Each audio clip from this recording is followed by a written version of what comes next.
welcome back to Why This Film, the podcast where we pick a movie from your childhood, rewatch it and have a chat about it. I'm Emily Slade and welcome back. You watched it so many times before and now you're gonna watch it again.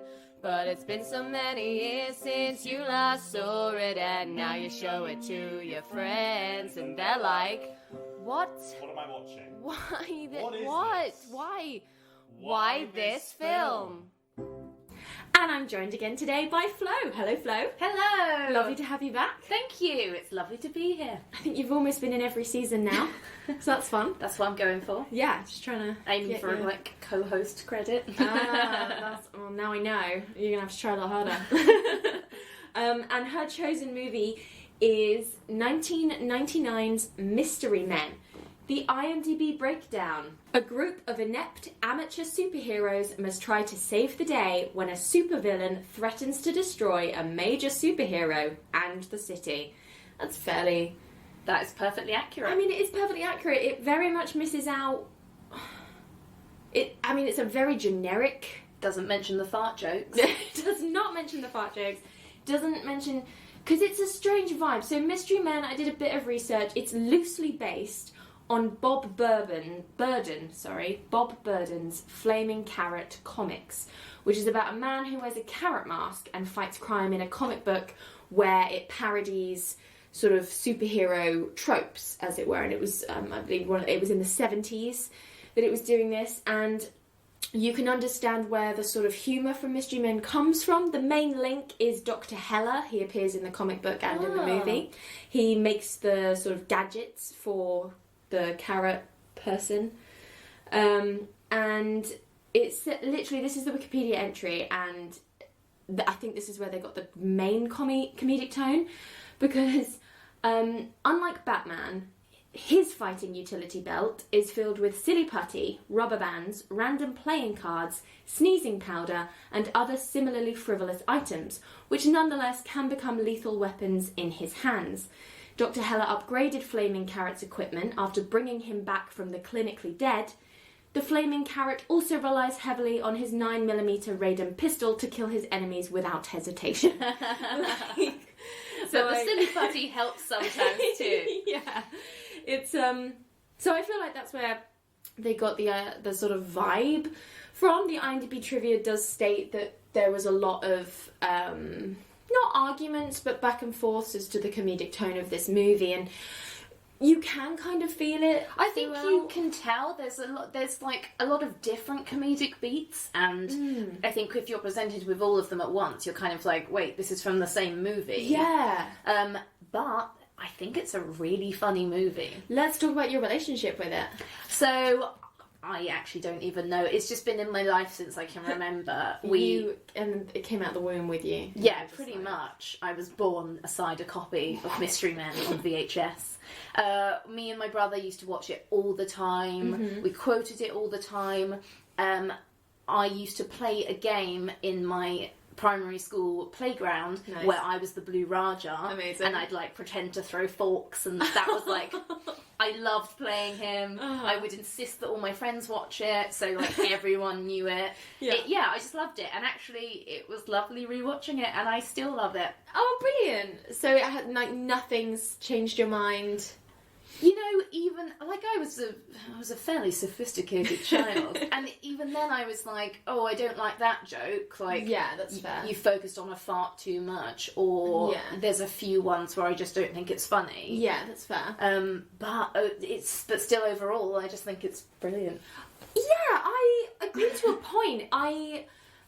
It suffers from being made in 1999, so I'm going to try and not focus too heavily on that, because it, as much as you can't be like, oh, well, it doesn't excuse it, because, like, oh, we should have known better. We didn't, and we didn't. Like this. Yeah. And it's unfortunate. Yeah, it's not a very feminist movie. Not a very feminist movie at all. And I will go into the moments that I found offensive for whatever reasons, and I'm just going to disregard them all because I like the movie. It's kind of fair enough, because, like, whilst it is frustrating to watch this stuff happen, it's not what the movie's about, and you do have to focus on that. I think we were saying as we sat down to watch it, I'm shocked that this concept hasn't really been explored, to my knowledge, in film before 1999. That sort of inept superhero, like, to such a point. I don't know. I can't think of any examples, although it seems quite obvious. Yeah, that's what I'm struggling with. I'm like, I must be missing something really obvious, because obviously Watchmen sort of deals with the other side of superhero, The commercial side of it, I suppose. One thing, I suppose it's a little bit MacGyver-y if you're talking about how they're using everyday objects. I mean, none of them are as smart as MacGyver, but it's just, you know, you were saying with Flaming Carrot, or whatever his name is. That is his name. That was great. Brilliant. He's using elastic bands. Yeah. In this we have, like, forks become a deadly weapon and things like that. But then also, one of them has an actual magical power. This is the thing.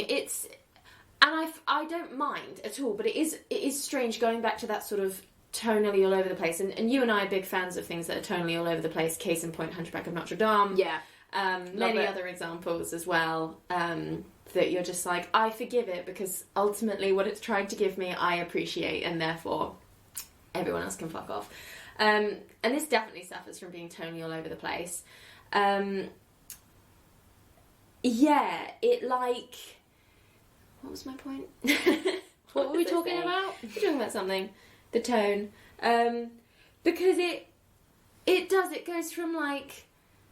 Oh, that was it. How the different superhero powers. So you've got some people like William H. Macy plays the shoveler, and he uses a spade to A shovel. hit people with, and Hank Azaria is the Blue Raja, who uses cutlery and throws it at people. Then you've got Ben Stiller playing Mr. Furious, who does nothing. Who claims to have a superpower that he becomes, like, full of rage and can't control himself, like the Hulk. Yeah, I would say Hulk-like, but obviously throughout most of the movie, no. No, he's just playing at being a superhero. Yeah, which is adorable, and we'll move on to Ben Stiller's character in more depth because I really want to talk about him. But so you've got these three people that are using everyday items, and then Ben Stiller arguably doesn't have a superpower. You then have, spoiler alert, the Invisible Boy, who, as a one-off joke, and a helpful plot point, is actually invisible in a sort of Matilda way. He says he can only become invisible when absolutely no one, including himself, is looking at him. Yeah. And you go, ha ha ha ha ha, and then it's integral and very useful that actually happens. And it's brilliant, it's funny, and it's convenient, and it's great, but it does beg the question, he genuinely has superpowers a superpower. Actually exist, and so do like gypsy curses. Yeah, because another character played by Pee Wee Herman is, what's his name, Spleen? The Spleen. The Spleen, whose superpower is to, like, fart, I guess. Yeah, he blamed an old woman on a fart, and that he had actually done, and she decreed that because he was the one who smelt it, he would forevermore be the one who dealt it. Which, as disgusting, and I mean disgusting as it is, he genuinely has a superpower that's very helpful. Yeah, he can knock people flat out. Literally, so it's incredibly useful. And then you've got the bowler, who's the ironic only woman on the team, who, again, her dad's skull is in a bowling ball. Which that's a magical bowling ball. It's literally a magical, like, afterlife bowling ball that can, like, float by itself and has its own consciousness, and she talks to it as well.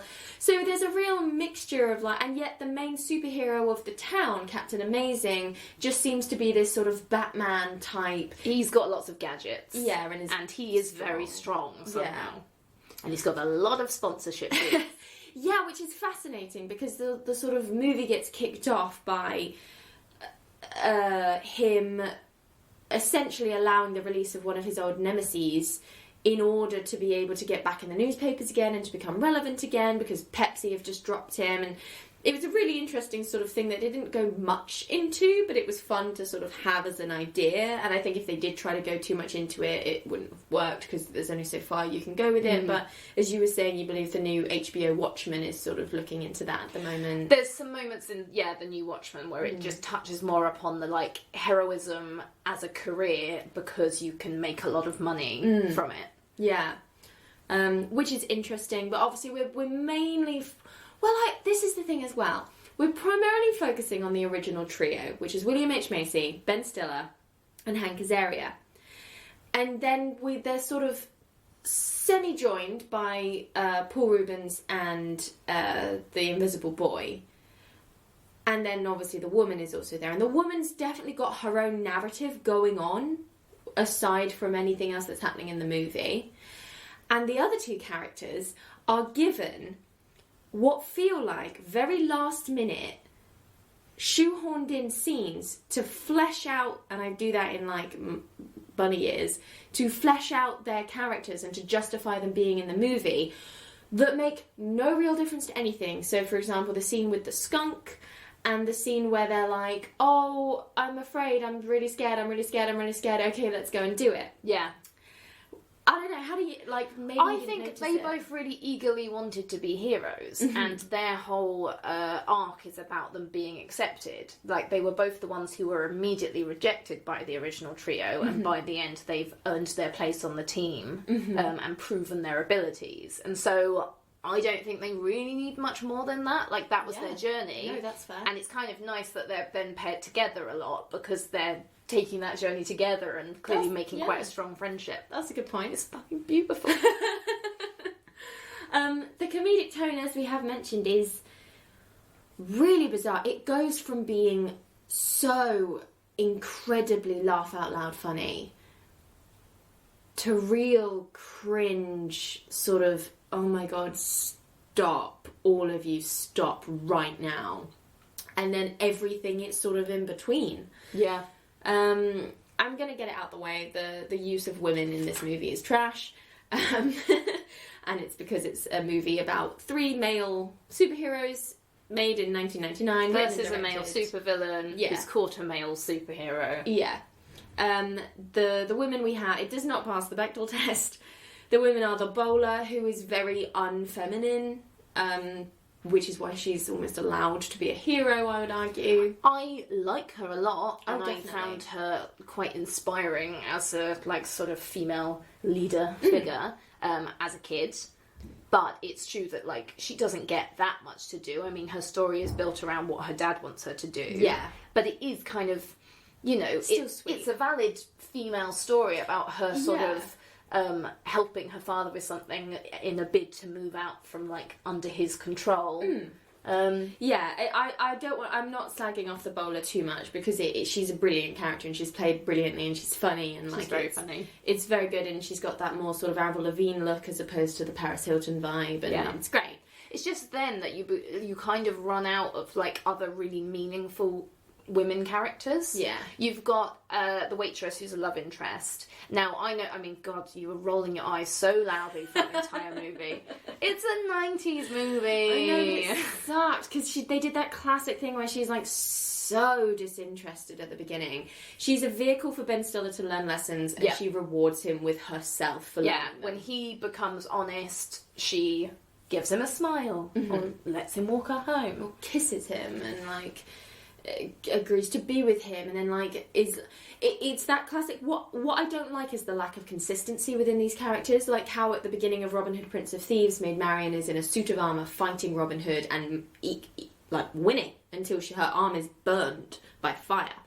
By the end, she's being held down by Alan Rickman going, Robin, help me, oh my god. And it's like two completely different characters. And it was the same with this woman. There was a woman that had a personality, and then there was Ben Stiller's prize for learning a lesson. I wouldn't necessarily agree with that. Okay. I think her character's fairly consistent. There's not much to it, but I think what you read as, like, complete disinterest was really just like, alright, you weird man who's, like, being shitty with me. Like, she's just uninterested. It's not about, like, And I don't mean uninterested in, like, dating him or anything like that. I just mean, like, she's just doing her job and therefore isn't focusing on him. And then when they actually he attempts to have a more meaningful conversation with her, that's when she pays slightly more attention. And it's when she sees his capability of not bullshitting and just actually speaking truthfully about who he is, that she thinks she likes him more.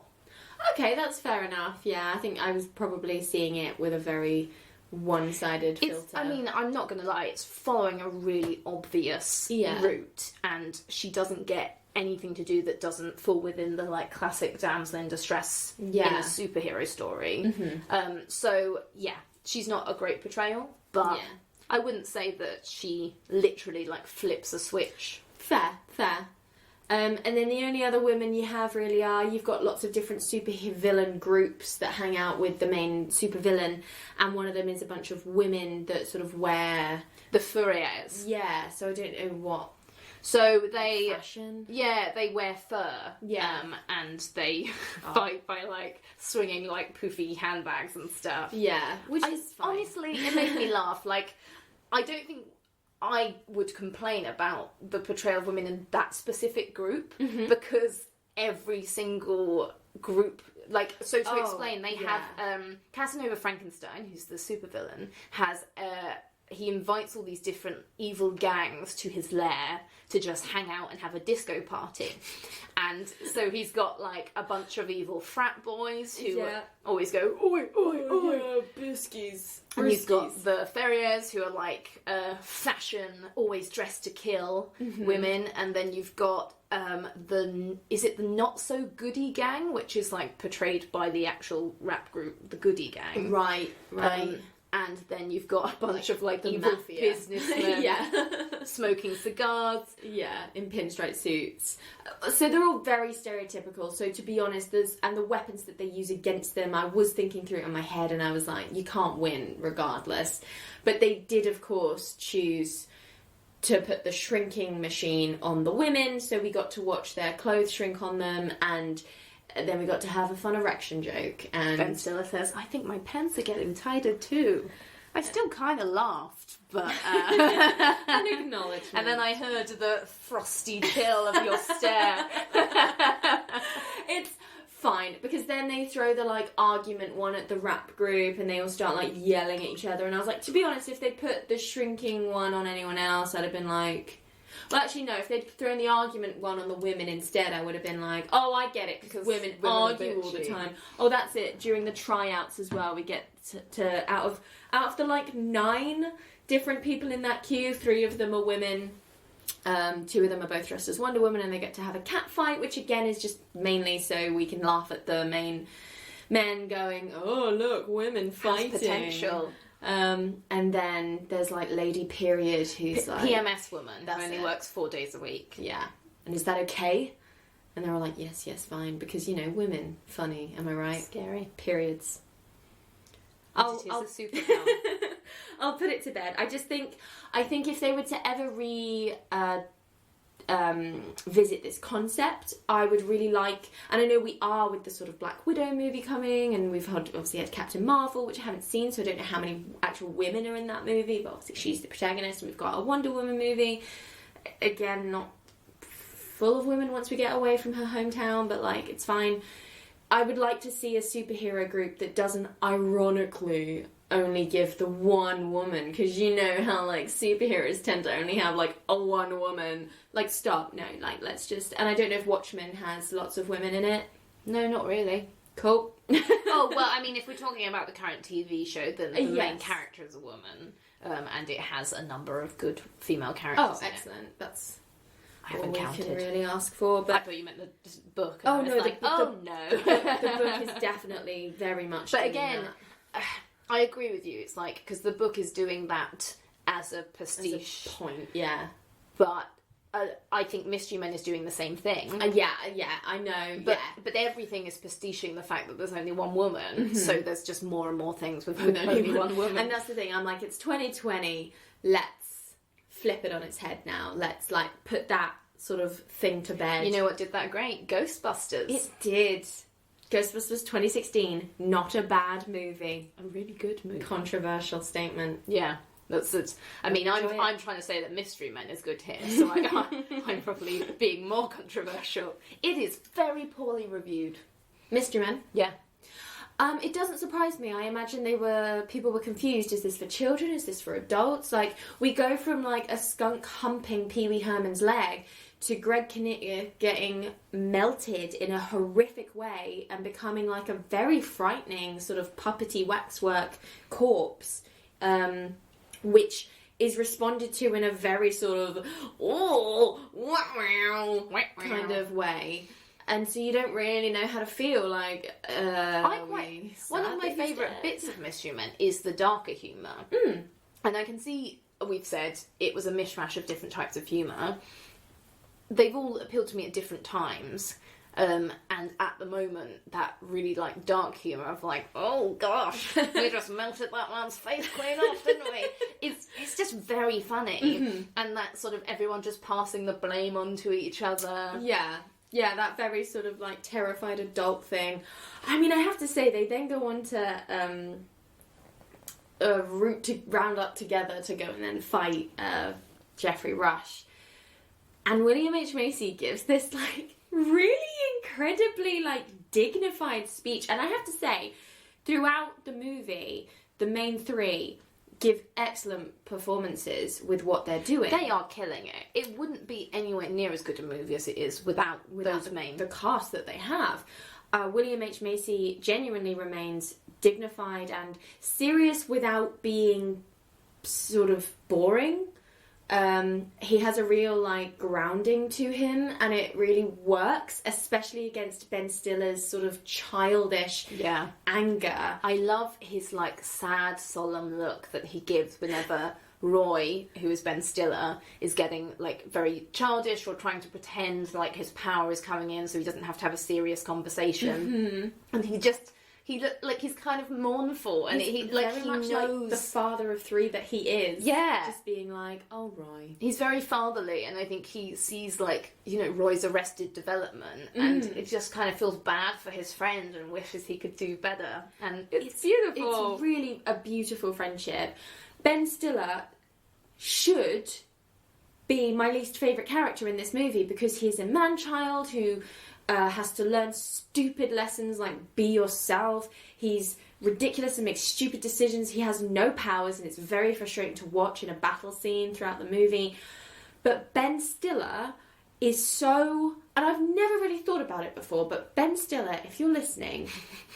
You're fucking great, man. Like, you are so endearing to watch, and you are so all-encompassing with the choices that you make, and, like, I should hate this character, but I don't. He's so likeable, though. Ben Stiller. Yeah, plays very likeably, like, delivers all his lines very funnily. So funny. There's a lot of lines he has in particular where I'm like, that would get a vague chuckle out of me if he hadn't said it so perfectly that I was, like, howling.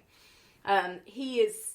Yeah, actually, the Blue Raja used to be my favourite character as a child, but I think Roy's edging in there now. He is more the main, but it's just I really feel for him. Yeah, I was going to literally ask you that exact question, because I'm watching Hank Azaria, who obviously is funny because he's Hank Azaria, and everything he does is sweet. His relationship with his mother is lovely, but a bit strange, but it's fine. And I was watching it and I was like, as a child, I think Hank Azaria would appeal to you because he does the funny voice and he still lives with his mom, and as you said, he was your favourite character growing up. But as an adult watching it, and that's what's really lovely about this movie, you can watch it as both of those things and enjoy it, I think, which is possibly what they were going for or not going for. Either way, it works. And I was like, I think, like, it's between William H. Macy and Ben Stiller as my favourite character. But Hank Azaria is still valid within that trio to bring that sort of, like, lightheartedness to it. Yeah, he has the right energy for, like, balancing those two. Yeah, it's a real perfect little dynamic between the three of them. And then, as we've previously mentioned, you've got the other two randomers, and then the woman is very much sort of just, the Sphinx. On her own. Oh, and then the Sphinx, who's sort of, like, the guy in the wheelchair in Dodgeball. Like, yeah, he's the wise tutor. Old mage. But no, it's such a funny film, and I mean funny as in like I don't know how I feel about it. I laughed so much parts of the way through it. Parts of the way through it, I cringed so much and was like, oh god, no, stop. And that I was satisfied wholly in parts and very unsatisfied in other parts, but I can't really describe to you either of what it was. Like, what it was about it that did that to me. Shall I tell you why I love it? Yeah, please do. I mean, okay, one, first, I think it's very, very funny. Fair. But two, it's the world building. It's a very specifically built city that I entirely believe exists, Champion City, and it's like a sort of weird. It's a Gotham. Yeah, metropolis. but it's like a sort of a more futuristic, gothy, but really abstract city with an island, like an Alcatraz-style asylum island, and like strange public transport. It looked like. Yeah. But old school diners. Lots of blimps. Yeah, it's a kind of, what's the word? Comic book city. Yeah, it's a comic book city. It exists outside of the time zone. Like, I have no idea what year we're supposed to be in. That's such a good point. That's such a good point, actually. And for some reason I found that, it was partly because I was a kid and I'd not seen anything like that before, but I just found that world really appealing. And I entirely believe that each of those characters lived in that city and believed that they could be superheroes because they live in such a weird time and a good point. area. And yeah, I thought that was great. I love the villain. Oh, Jeffrey Rush is having so much fun. Like, he's having so much fun. You can particularly see it, this is not going to work on a podcast, where you see him sharpen his nail file as he goes in for the final attack, and he goes like... He like swings forward with his eyes really wide, brandishing his like little fingernail. He like pulls his head back to like cat smell, like, and then like pulls himself forward towards. Yeah, where like you can't see his legs moving or anything. It's like he floats. Yeah, like sort of Dracula-esque. Yeah. Brilliantly timed, brilliantly, like, the idea, because at the same time, the fingernail is doing severe damage to Ben Stiller's face. Yeah. It's drawing blood, it's painful, and then as an adult you're sitting there going, ew, it's unhygienic. Yeah. Like, that's his gross fingernail. but it's a fingernail, like, what? Kind Again, of absurdist, like... It really jumps between that, doesn't it? I mean, we said it again and again, but what is confusing about the film, and I think it's why I like it, but I think it's also why a lot of people don't like it, is that it's dark, but then it's silly. It's this man is running at you with his little fingernail, and that's all he's using to fight, and he's doing it while hissing like a cat. But he's actually really badly scratching his face and threatening to slit the throat of his girlfriend. Yeah. And you're like, whoa! It's really bizarre, but it's brilliant. His main henchman is Eddie Izzard as like a 1970s disco. There's Tony P and Tony C, leader of the Disco Boys. And they're all dressed as if they're going out on the set of Saturday Night Fever. And every move that they do is like a disco move. Even while running away, they have to stop to do a bit of disco dancing and then keep going. And so that's funny because they've clearly got that theme of like, oh, we're the disco boys, so we've got to do disco. But then they also just use guns as their weapon, and there's a whole scene where they're made fun of by the main gang because they're using but not sticking to a theme. Yeah. One of my favourite lines is where they go, check out the guy with the pipe. What are you, the disco plumber? Yeah. You've got a chain, like, but you could have made it gold. And that's just off the top of my head. But like, it's brilliantly funny because of the obvious point of like they're being threatened by guns and all they care about is the lack of theming, and yet the Disco Boys do have a theming, just not with their weaponry. And I think it's those sort of weird, like, what's happening in this movie that make people be like, huh? Like, I love a world where all the villains agree to dress in costume, and even though they're, like, serious people who might shoot you in the head, they're like, oh, no, I'll wear the makeup. I love the bit when the woman who was supposed to be the psychiatrist of Casanova Frankenstein comes out, and it turns out she's on his side, and she's wearing this new little, like, funky bat hat thing.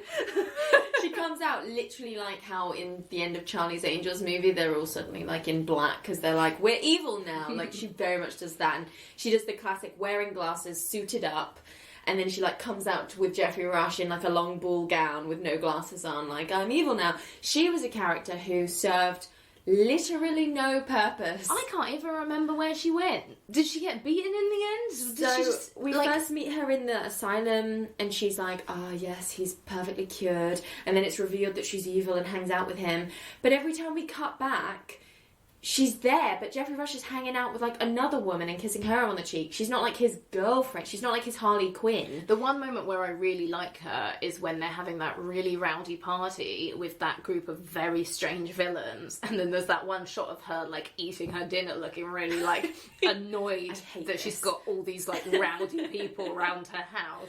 Including Michael Bay and CeeLo Green. Yeah. There is some really great cameos. I mean, Doug Jones turns up Pencil Man and with a razor boy or something.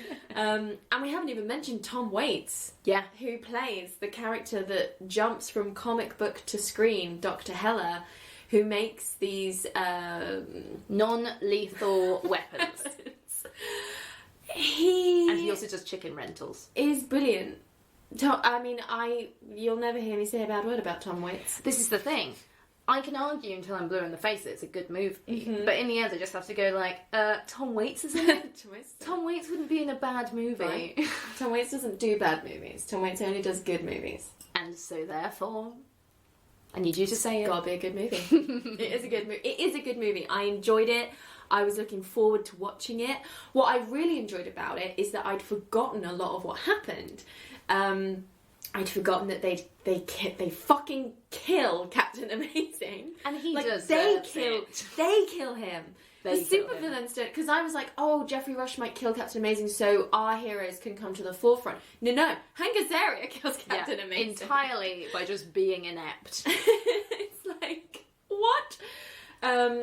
I'd forgotten a lot of the sort of arcs that happen. I'd forgotten that Invisible Boy was actually invisible. Like, all these little things that were very sort of satisfying to come across as if it was new again. I would watch it again. It's just fun, despite its flaws, of which there aren't that many, to be honest. It's like The Office. When I first started watching the UK Office, I would just have to, like, go make a cup of tea whenever David Brent was doing, like, a monologue, because I'd be like, I can't be in the same room. It was too cringy space right now. And then you learn to sort of be okay with it. And if this was on in the background and Pee Wee Herman started talking, I'll just leave the room for a bit. Like, it's fine. And then I'll come back in for when, like, Hank Azaria is back on board. He really does commit to how disgusting he makes that character. And I didn't realise it was Pee Wee Herman until literally you read it to me. I didn't know that. I always thought it was the guy from Wayne's World that's not Mike Myers. The, like, blonde-haired guy that was also in another movie by himself, and he was renowned for doing, like, gross-out humour of the early 2000s. But, no, it's Pee Wee Herman. Covered in spots, greasy hair, gross teeth, putting on, like, a sort of... He kind of sounds like Shit the Schlaf. Yeah, Shit the Schlaf. That's a good one. Nice. Swallowing the saliva. Oh, no, I'm not good at that. You gotta fill your mouth with saliva. I'm good. I like him more now. As a kid, I was way too sensitive about gross out humour. I found it so... I, like, felt like they were talking down to me. Yes. So I hated him as a character because I thought it was just all about the farts, and I just didn't want to hear about it. That should be funny in its own right, because butts, am I right? Yeah, but actually, as an adult watching it, he is funny. Like, he does some great, like, looks. Yeah. And that one where he, like, someone says, but we won't get by force or flatulence alone. And he goes, and does a like really dramatic look around. What? kind of like. Yeah.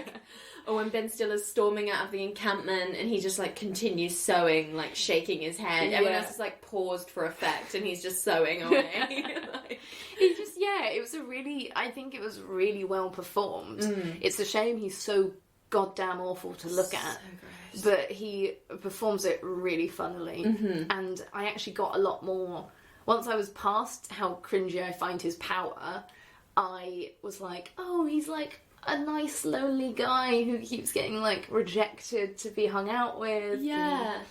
And, it was just really nice to see him find some friends. It's funny, as an adult, you really do appreciate these people as people, where I imagine as a child you saw them more as characters. I think, there were certain ones I could get on board with, and there were ones that you don't really get it. Like Shoveler, I will appreciate a lot more as an adult. Yes. Because you can't... I mean, obviously I can't now because I'm not a father of 3 children. But you can more, as an adult, appreciate that he is doing something he feels he has to do despite his duty and the fact that he loves his family. Yeah. And sort of the threat of divorce that he's facing is obviously a lot more real to me now. And leaving his kids fatherless. Yeah. The potential death that he's walking into, like, that really got me along this viewing, where he's like, I'm gonna go now because even if you're not gonna be here in the morning for me, if I don't go, there won't be a morning to wake up to. And you're like, yo, he could die. Like, he could straight up die. And knowing this movie, it wouldn't have surprised me if they did kill a character, which is so bizarre to me, because then they all walk away from the fight just covered in a bit of mud and smoke, and you're like, oh, of course none of them died, because this is a movie for fucking kids. But I believe they could. But also, the stakes are weirdly high, whilst also not at all being high, because it's a movie for kids, but also definitely not a movie for kids. And I find it fascinating that they're able to ride that line so well. Like, it's very rare that you get a movie like this, and I almost feel like it's never something you can make on purpose. How successful it is by being it does feel like maybe they just fumbled their way to it, and in the editing room were like, yeah, that sort of works. Like, we've got some gross out humour, some darker humour.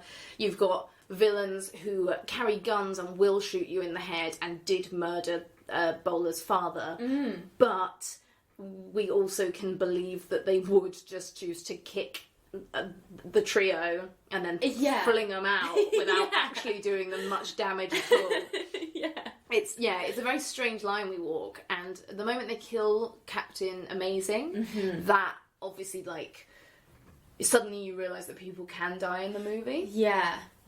And I think as a kid, I don't know, you're going to have to tell me, you'd be like, oh, brilliant, now it's time for my heroes to step up to the plate. I don't know. I just remember, I think even kids can really read the thing of how inept they are. You're on their side, but they are woefully incompetent. And that's why it's funny. But I think I was sort of hoping they'd do okay, but then... You weren't really sure. I wasn't... That is nice, and it's good for children. And then on the other side of that, when we're introduced to Captain Amazing, we see him, like, push an old person in a wheelchair out the way. I stumble, love push Captain Amazing. He played brilliantly. Yeah, Greg Kinnear, absolutely killing it. So funny.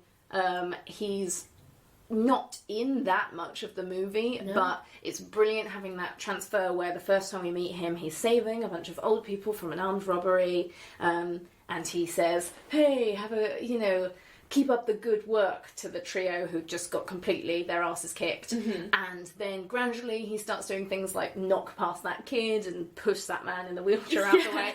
And then when they go, we heard you lost your Pepsi endorsement, that he's like, duh, and it plays like a scare chord, and he stares furiously and goes, this manager, I hadn't heard that. And you're like, oh. It's brilliantly led up to, and then of course we're in the limo with him, and he's like ripping the Pepsi branding off his costume, being like, what the fuck am I meant to do? And his manager's like, I don't know, man. And I think that part is probably my favourite part of his performance, because the camera is just just looking at him quite still, and he delivers quite long bits of dialogue where he like complains about him losing sponsorship and says he's working his ass off and he thought it looked pathetic, and it's just really enjoyable seeing him sort of almost monologue to the camera.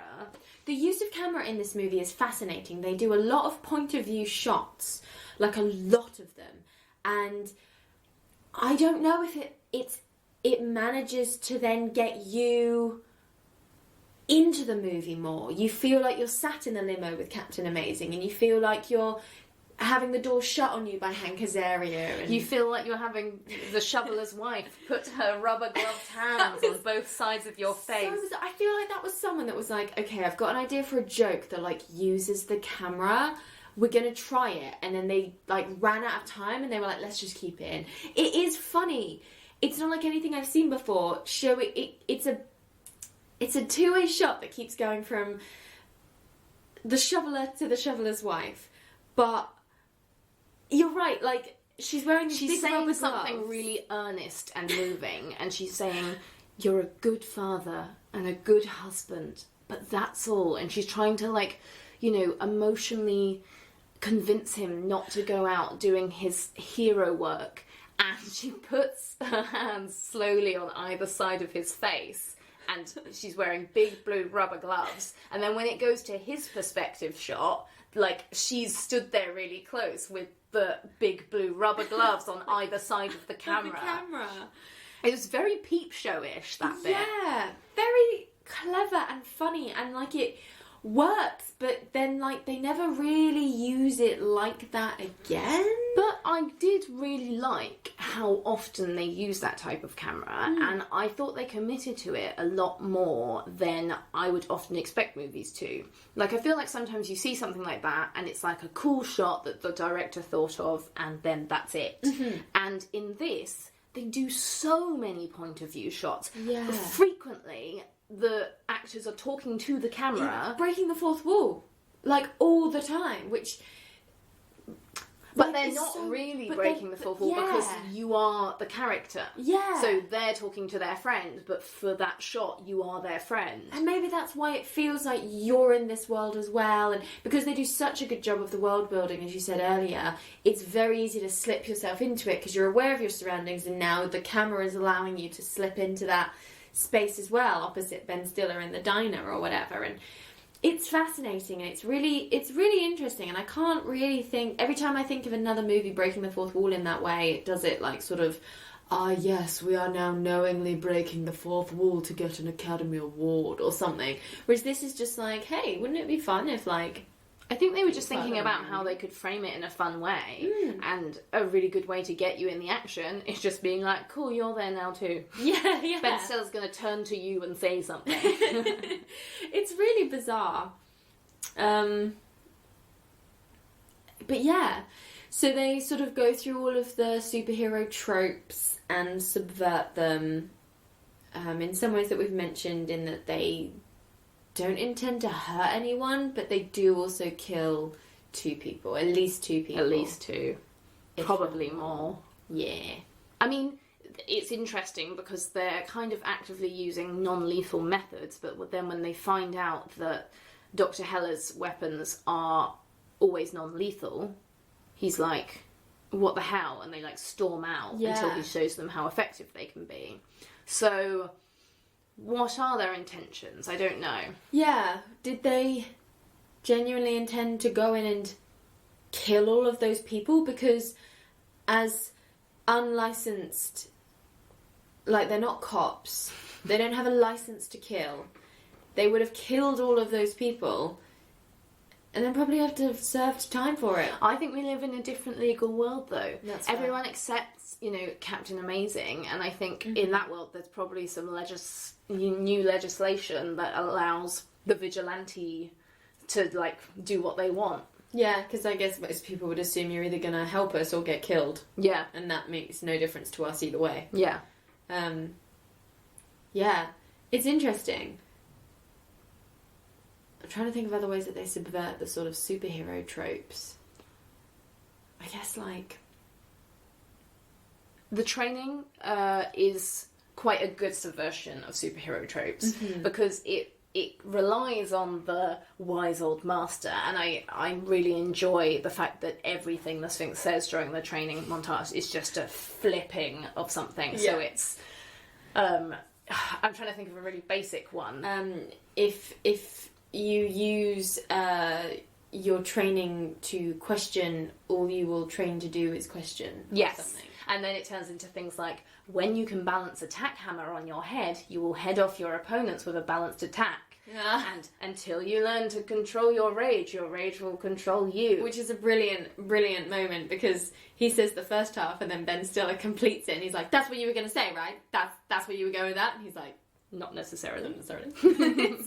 It's brilliant. Because... And I love that they have that reliance on the, sort of wise older karate kid sort of teaching them how to do things. Almost fortune cookie-esque sort of phrases. Yeah, a very sort of, it's a kind of spiritual giving of wisdom. And he gives them some good advice, but then they also have, like, it's all about group hugs. It's about trusting each other. It's about making your costumes look nice. Which is adorable, because then they're sort of in a encampment with, like, sewing machines, and, like, that's part of training.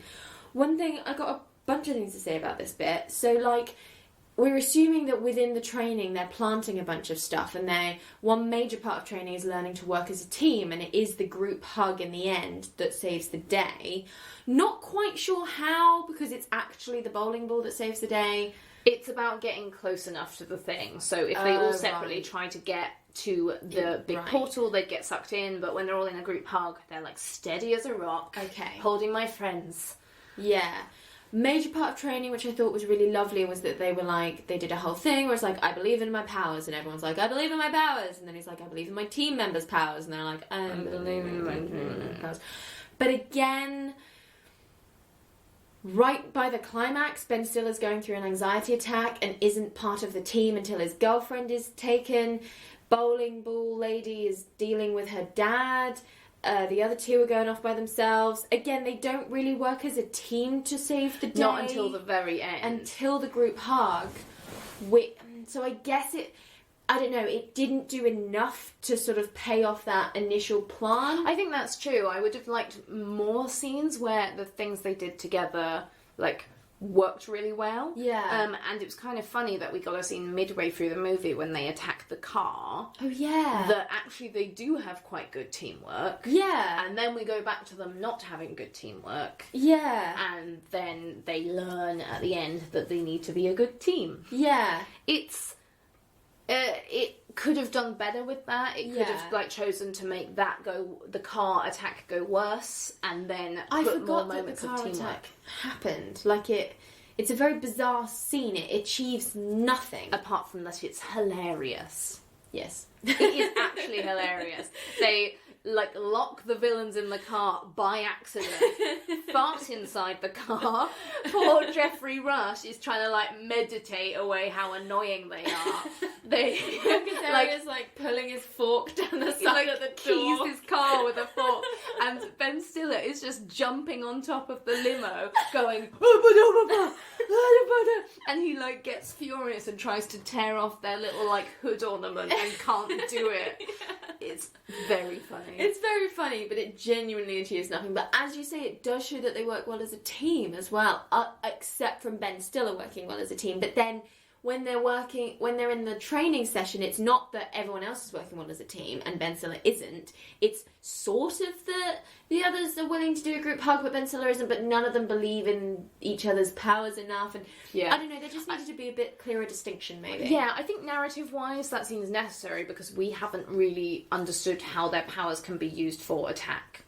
And that scene shows us, like, oh, good, this is how the bowling ball works, this is how this works, and it establishes, like, Ben Stiller as the more useless one. I mean, Blue Raja does not do a lot, but he accidentally locks them in the car, so that's fine. Yeah.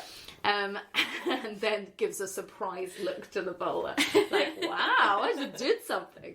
But yeah, it's kind of just for setting up, Ben Stiller not joining the team properly.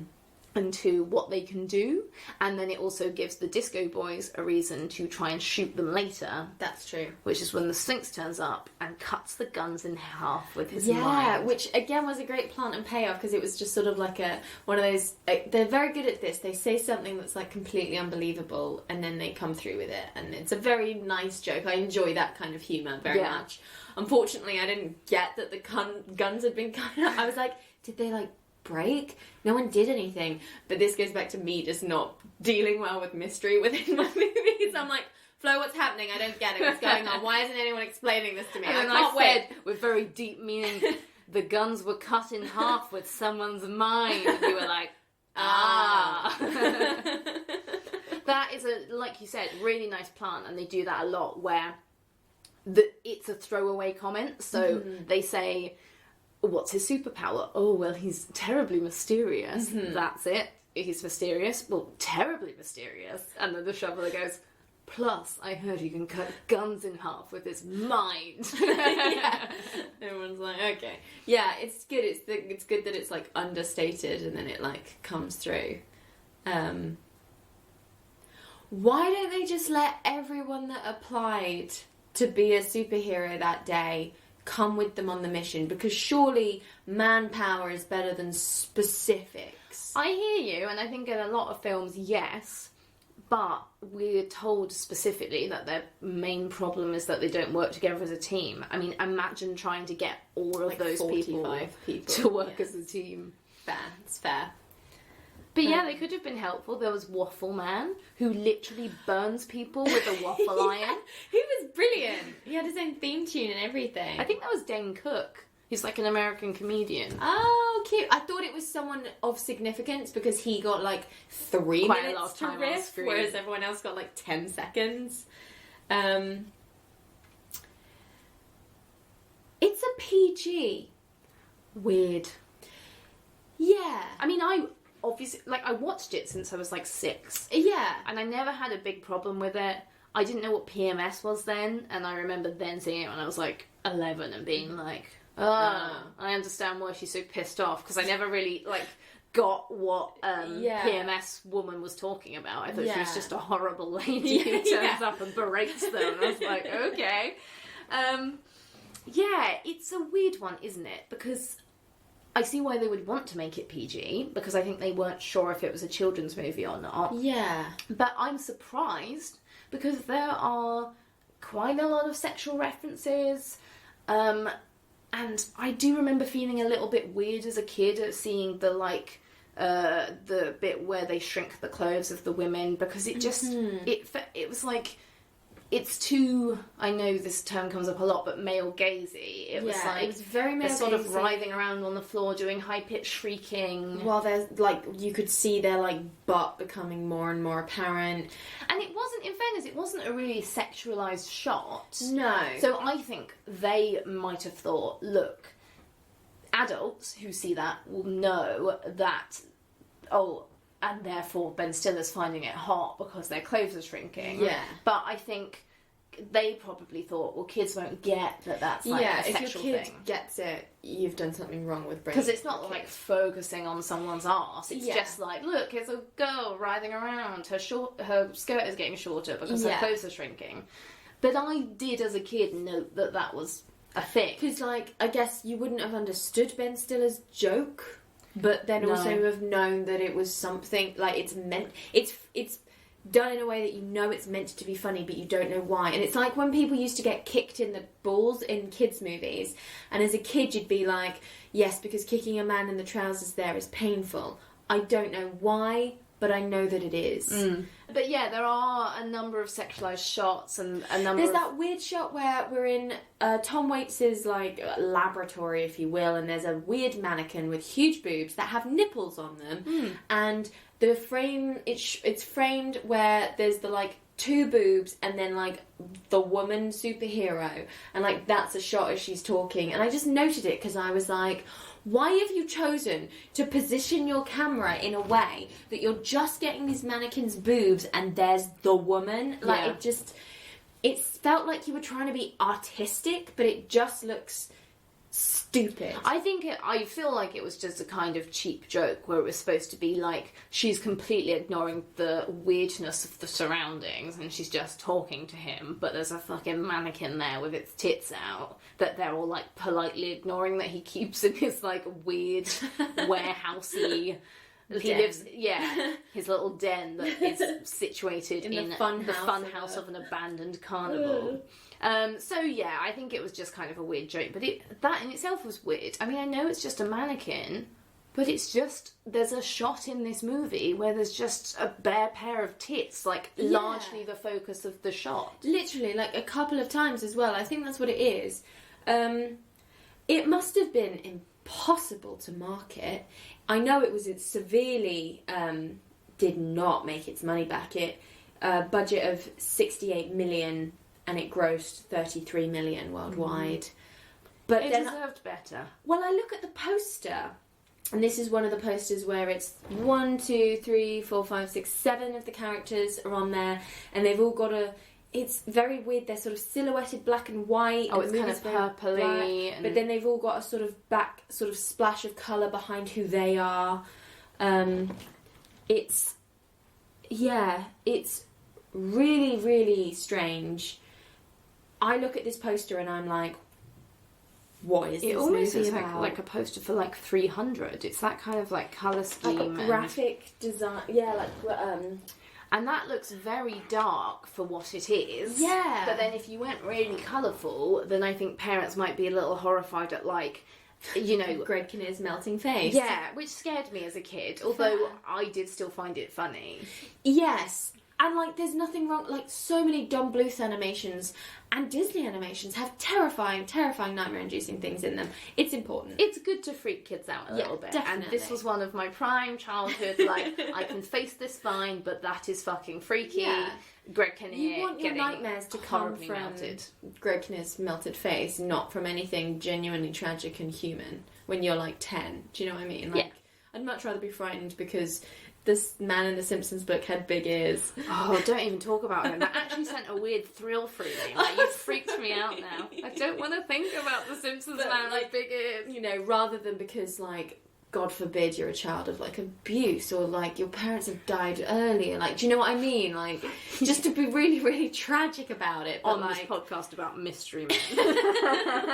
Yes, you're right. I'm glad that, like, my fears surrounded, like, Greg Kinnear getting melted. Yes. Which I still would never want to happen. Of course, he's brilliant. He's the dad from Little Miss Sunshine. Yeah. Yeah, I got really, like, shitty with you when we were watching it, and you said, oh, it's the dad from Little Miss Sunshine. And I was like, it's Greg Kinnear! You uncivilised beast! Like, I don't know. I know his name and I know his face, but I've never put the two together. Yeah, it's fine. I know who Ben Stiller is. Good. Yeah, I'm honestly looking at this poster, it must have been an absolute nightmare to market. You've got Ben Stiller, who even like 1999 is like must have been he's sort of in that Meet the Parents mode as opposed so he's been doing sort of adult comedies up until this point where he's like depressed. Yeah, like Something About Mary. Oh, sorry, you mean that? I was thinking you mean his modern stuff. I get you. Oh, no. Like, back in the 90s, I assume he was doing the sort of, like, haha, jizz in your hair comedies. Yeah.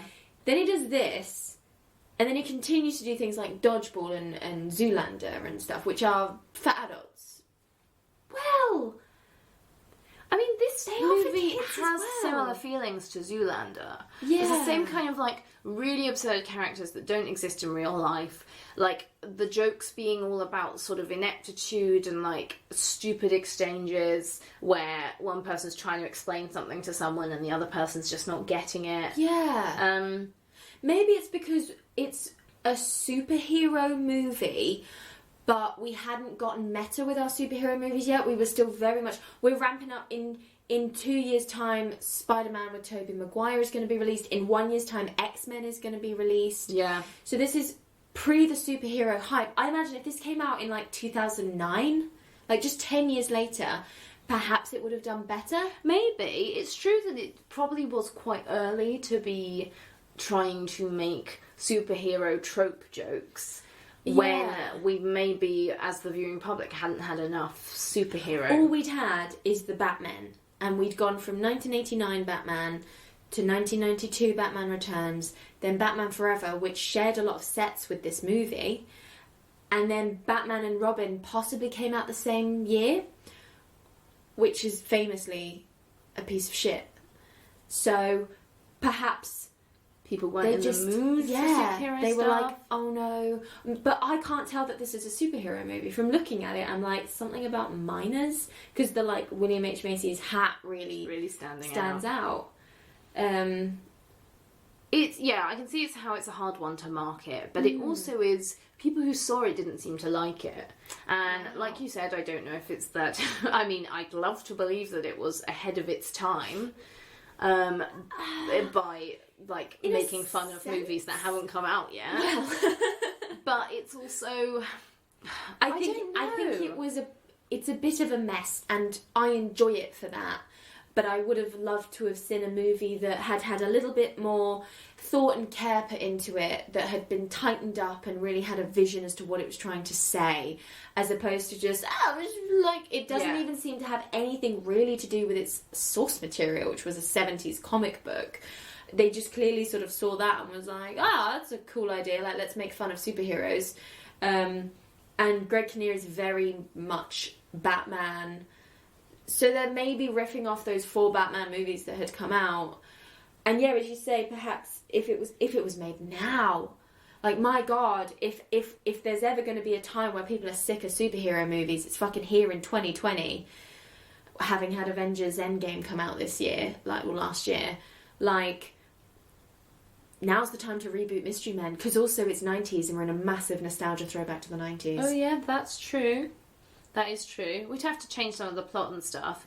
The thing I think is that, like, I don't know, it's such a silly movie, and I love that it embraced that, but are people ready to go back to just absurd, silly comedy? Yeah. It needs to be saying something deep, and it's not. Mystery Men is not trying to say anything. It's just being like, wouldn't it be funny if you were like trying to be a superhero, but you just carried around a shovel and you just hit people with it? Netflix. It would have to go to Netflix to have like an 8-episode TV series. I feel like there must be something like this already. Yeah, there's got to be. But I don't know what it is. But I feel there's room for it. I feel Netflix is the place for it to exist, and that would give it a chance to sort of breathe. I know what you mean, but you can definitely tie it. If you want to aim it for children, you just tie it into that friendship and being yourself. I don't want them to do that. I don't want them to make it for children, but I don't want them to take out some of the more absurd comedy. Childish humour. I don't want them to try and make it dark. I don't want you to tell me how, the Blue Raja's so sad that he's stuck living with his mum. He feels like he's failed in life. Like, no, don't care. He pilfers his mother's cutlery drawer. That's all I need to know. Who would have to herald it? Could John Mulaney take it on and do it well? John Mulaney and Nick Kroll? Could they herald this well? With that childish humour whilst remaining adult? Or are they not the right vibe? I think their comedies can be too smart sometimes, like they're wordy, and in fairness, Mystery Men is quite wordy, but it's also slapstick, and it's raucous and dumb. I think maybe just doesn't have a place. I think it just needs to stay in the past, but we should do our duty of going to people and saying, it actually wasn't that bad, you should try it, you should watch it. Just stick it on. And I'm kind of surprised that we've reached this point in the podcast where we're like, ooh, maybe we could bring it back, or maybe we could just herald how amazing it was, and that because it was poorly reviewed and did badly in the box office.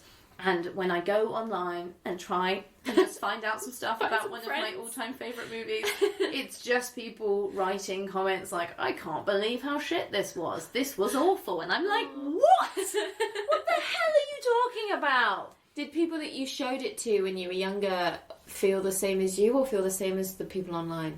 They all laughed along. We weren't big on, like, having in-depth discussions about how we felt about the movie we saw. I mean, we watched Evolution a bunch of times. So. I loved Evolution. Oh, good. It's brilliant. Suffice to say, we were not like film critics. Yeah. We'd do that. We'd go eat some cake. We'd run outside and go on the trampoline and hurt myself again. Simple times.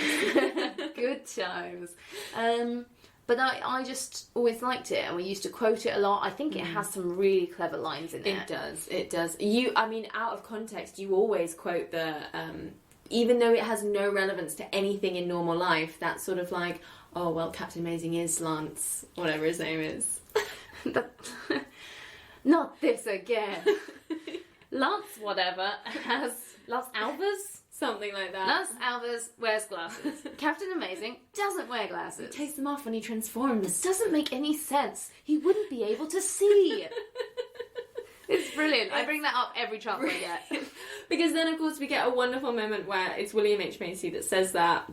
Again, so dignified, so seriously. Like, no, you don't... he wouldn't be able to see. And then when he's face-to-face with Greg Kinnear and he's got the time, he's, like, putting... sort of glasses-shaped things in front of him. Yeah. And it, like, everyone else is like, oh my god, we have to save him, quick, fuck! And he's just really sort of delicately being like, And that's where the movie's best, where it's doing comedy alongside peril. And that's a great scene where it's, like, it's funny, and they're all, like, chatting with Captain Amazing while he's trying to give very important instructions as to how to not kill him. Yeah. And, like, he's getting distracted, and they're having an argument, and he's yelling at them, and the shoveler is in the background holding up two, like, circular things, looking at him like, oh, he looks the same. And then he, like, steps forward in the midst of all this, and he's like, hey, I'm really sorry, just while I've got you here, just answer me yes or no. Are you Lance Alver? And he's like, do you know Lance Alver? And he's like, I am him. And he's like, what? And Just kidding. No, just kidding. I've always wanted to do that. And, like, obviously he is Lance, whatever. But, like, it just, like, you're right, you're absolutely right. It's the juxtaposition of everything. And if this movie was more of that, perhaps it would have worked out better for everyone involved. I don't know. It just... I really stand by it. I know it's a bit of a mishmash, but I think it's hard for me to see that it's kind of jumping all over the place, because I know it so well that it makes perfect sense to me, the progression of the plot, and I'm never like, oh, whoa, the mood's really changed here, because I'm ready for it. Yeah, that's fair. Yeah, I'll agree with that. And it wasn't so jarring to me, like, when I used to watch Hunchback of Notre Dame as a child, or even The Lion King, it never occurred to me that we went immediately from Mufasa's death to Hakuna Matata. It's only now when you're, like, on the internet and people are like, I think you'll find that I'm like, oh yeah, stuff happens in movies. Yeah, I feel like also as adults we're probably just more sensitive to it, because we don't just, like, let the movie lead us along and just be like, oh, this is how we're feeling now. Yeah. I mean, it's particularly egregious in Hunchback, where they're burning the city down and you just see this family get, like, almost burnt to death, and then the gargoyle sings a funny song A guy like you. he says, the city of Paris is burning this evening. It's glowing this evening. True, that's because it's on fire. And you're like, wait, are we laughing about that now? Yeah, are we finding it funny that a family nearly burned to death and Phoebus had, like, took an arrow for them? Yeah. And then they go on to say, and because you're shaped like a croissant is, who could not love a guy like you? It's beautiful. It's brilliant. Whenever we do, as we often do, guess the movie theme or the song from the movie quizzes on YouTube, and All Star by Smash Mouth comes up, which is, of course, as we all know, attributed to 2001's Shrek. It is actually played twice in this movie, and you always insist that it is in fact why Mystery now? Man. Every time that plays, you go Shrek and I go Mystery Man. Every time. It's twice in this, so it actually it's has the credits more song. All-Star in than Shrek does. And it works better thematically. It works better as a song. It's during the training montage and also then over the credits, as I say, which, like, kind of gives it weight. Yeah. I would agree, even though we would then be incorrect. I would agree that the song should be for Mystery Man. What, do you care about your integrity, or do you care about winning the quiz? I can't answer that. Yeah, it's got a great soundtrack, this movie. It really does. It It really really does. helped along by the fact that some of the main villains are disco people. Yes. So therefore, every time they're on screen, it's playing a new funky tune from the 70s. Yeah. Night Fever, Freak Out, Disco Etc. Inferno, etc. Yeah. Like, yeah, it's brilliant. Yeah, anything else you want to say? Just that, like, I invite anyone who says it's bad to come fight me. Fisticuffs. Fisticuffs at dawn. Yes. It's really not that bad. Like, I'm not surprised that people online are like,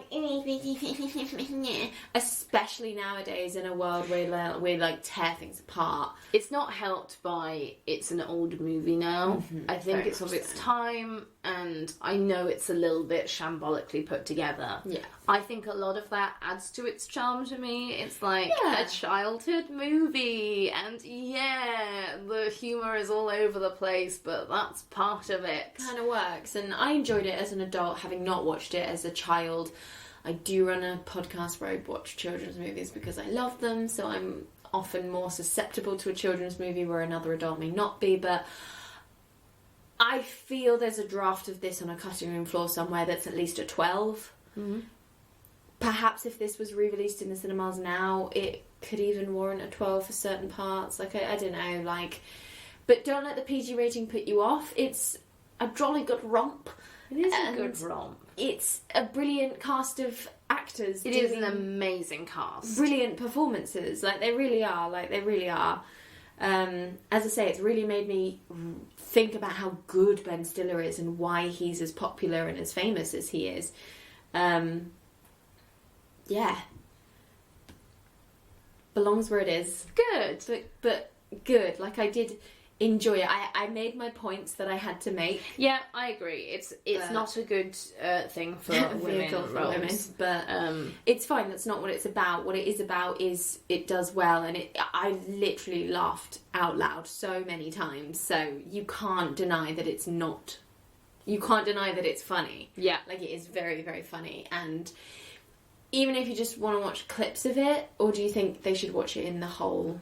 I mean, I think for me, a lot of the appeal is in lines that would never probably be in a clip. Like, it's That's just true. offhand. Because I think a lot of, like, the really good humour in it is just lines that are buried in a scene, and it's only when you see it for the third time that you're like, wait, what he just said was What? super weird and hilarious. Yeah. And as we said as well, the facial reactions a lot of the time are just people in the background. And it's nice to know, I think the cast are so good, and I like the journey they go on, so I think it's worth a full watch. But Yeah, that's fair. if not, or if you decide you don't like it, maybe just watch some movie clips and hear the really funny lines, and then shut up. Go away forever. But yeah, brilliant. It was good. It was good. I'm glad I rewatched it. Oh, good. I'm glad. I was really ready to fight my corner there. but- Well, I do have to sleep in the same house as you tonight, so That's true. I was Watch sort of yourself. saving my face from being pressed on by a pillow while I sleep. But I genuinely did enjoy the movie. I'm Okay, not just trying good. to not die. Don't fork get it. Just a classic example there of some really One good of the many humour. puns given us by Hank Azaria. Do you have anything to plug? Where do you want us to find you on social media? Add me on Facebook. I need more friends. Be my friend on Facebook. Do you have a Tumblr? No. No. I do, but... But it's not for you. Email into us at whythisfilmpodcast@gmail.com if you hated Mystery Men, and then I can forward you across to Flo, who will then start I'll a war schedule with our you. fight. And if you did enjoy it, please send them in, and I will also forward them across to Flo so she can print them out and put them on her wall. Yeah, genuinely let us know what you thought of this movie, because I'm actually fascinated as to whether it's going to have a nostalgicness about it enough that people are going to be like, oh, actually, on a rewatch, I enjoyed it because it's fun and it's sweet and it's innocent-ish. Or whether you are still going to be like, it's a piece of shit, what are you talking about? So let us know, because I can't imagine the latest review on IMDb was particularly recent. 6th of July 2000. They've rated it like 10 stars though. They have. Play it straight and they will laugh, says director Kinka Usher, who also in the IMDb trivia says, "Fuck this, I'm going back to commercial." I don't want to deal with all this nonsense. Yeah. So, you know, potato. Thank you for listening. Thank you for coming on. Thank you for having me. Absolutely. It's always a pleasure. Never a chore. Great choice of movie. Really happy to hear that you enjoy it despite being an adult now. Thanks. That's always fun. Sounds slightly judgmental, but judgmental for the people that can't recapture their childhood when rewatching movies. Ah, yes. Thank you so much for coming on. Thank you for having me. We'll see you next time on Why This Film. Bye! Bye! And you can follow Why This Film on Instagram at Why This Film Podcast. We're on Twitter at Why This Film Pod. And we're on Facebook at Why This Film Podcast. If you'd like to get in touch, come on as a guest, or have any movies that you'd like to suggest, you can email into us at whythisfilmpodcast@gmail.com. Episodes come out every Tuesday in all your normal podcasting places.